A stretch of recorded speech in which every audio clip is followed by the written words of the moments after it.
de nos forces.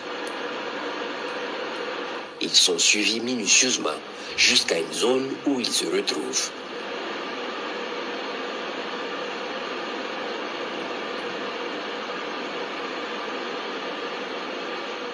Un missile va les foudroyer là-bas et mettre fin à leur projet.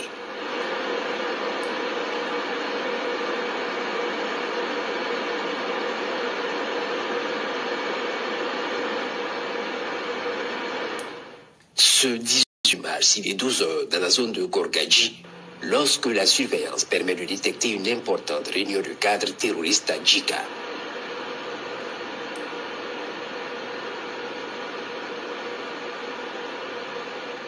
Très vite, le cœur de la réunion est visé par un missile et c'est la fin de la rencontre.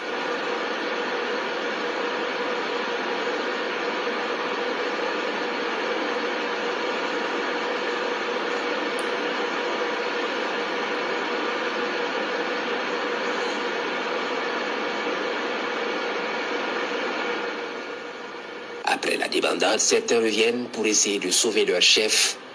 Ils sont immédiatement frappés.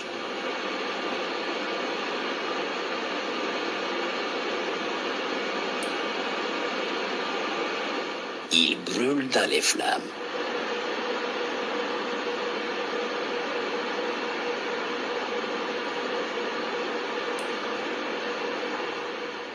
Ce 20 mars, des guetteurs terroristes accrochés sur des arbres ont été repérés par des observateurs de nos forces combattantes à Ouarghaï.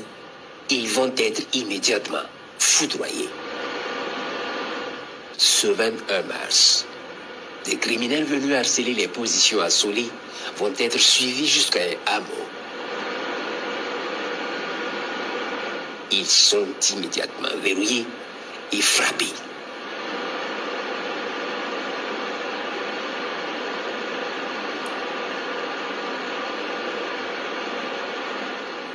Ce 23 mars, pendant que le rouleau compresseur des unités au sol est déployé dans la vallée du Sourou, les criminels tentent de sauver des moyens en fuyant vers le nord.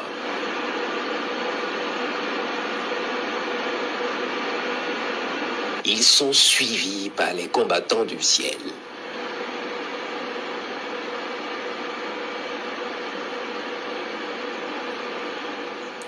Puis sentant le danger planer sur leur tête, ils prennent leur famille pour en faire un bouclier humain.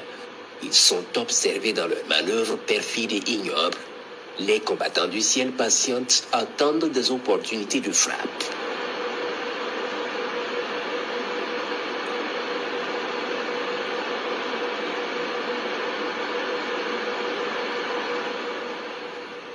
Puis à un moment donné, un pick-up isolé est frappé.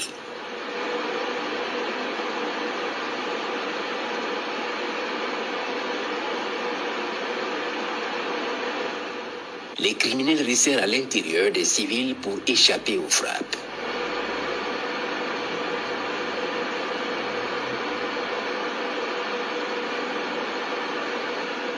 Ils sont suivis et l'information est transmise aux unités au sol pour ratisser la zone.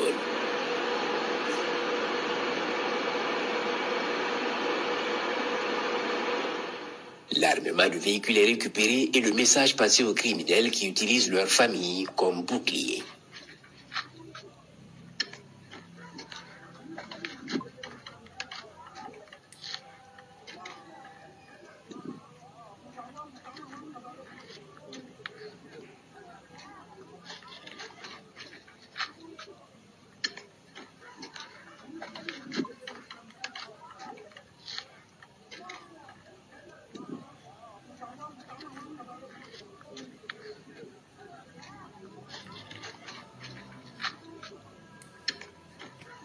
Puis la surveillance dans la zone va permettre de détecter un autre véhicule abandonné et camouflé par l'ennemi.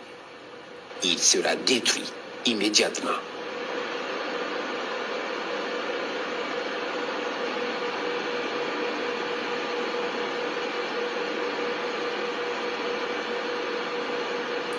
Ce 31 mars, sur la base de renseignements précis, la cour d'un chef terroriste est localisée dans la zone de Kabunga.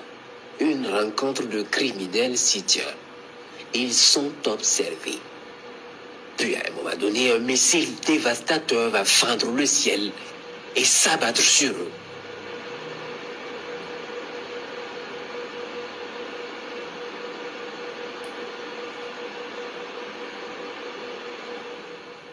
Dans le même temps, le renseignement précise la tenue d'une rencontre entre cadres criminels dans un yard abandonné dans la zone du centre-est. Ces criminels responsables d'exactions contre les populations civiles et nos forces vont voir leur corps disparaître sous l'effet d'une frappe d'une violence sans pareille.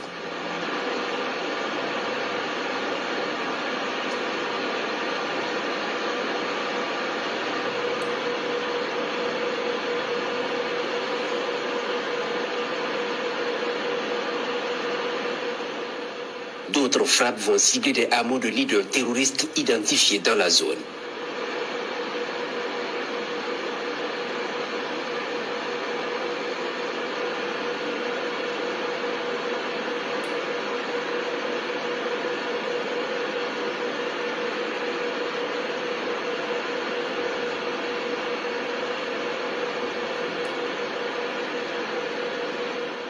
Ce 1er avril, la traque aux leaders terroristes va se poursuivre dans la zone de l'Est.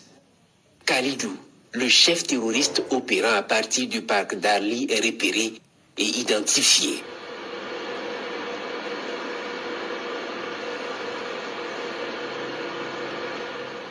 Il est bien suivi par les combattants du ciel conduisant tranquillement sa voiture de luxe à travers les pistes de la Tapoua Djerma. Il sera foudroyé et éliminé sur le coup avec d'autres criminels.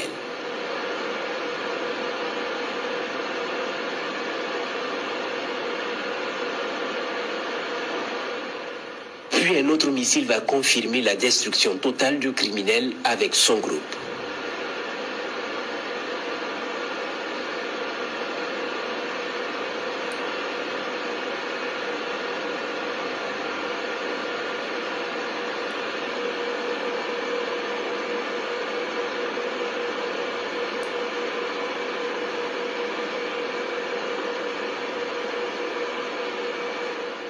Toujours, ce 1er avril, la surveillance dans la zone de Gaïri a permis de repérer des criminels qui convergent vers un bâtiment pour une rencontre sûrement.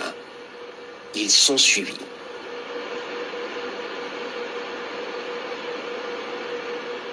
Les combattants du ciel les laissent commencer la réunion puis frappent efficacement le bâtiment.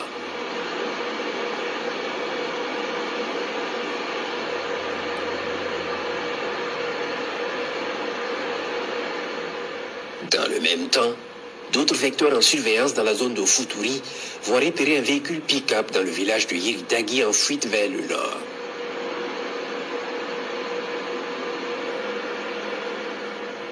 Il est pris en chasse puis frappé pour l'arrêter et le détruire.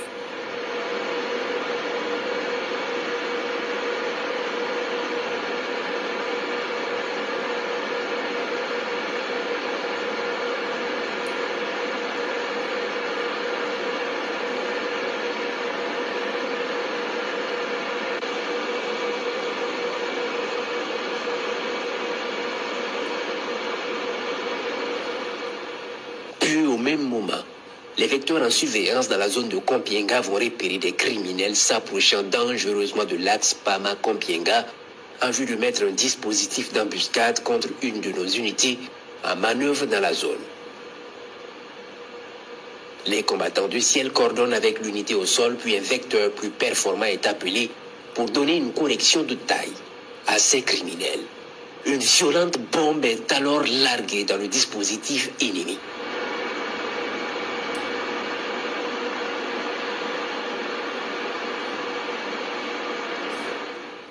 Et c'est la débandade.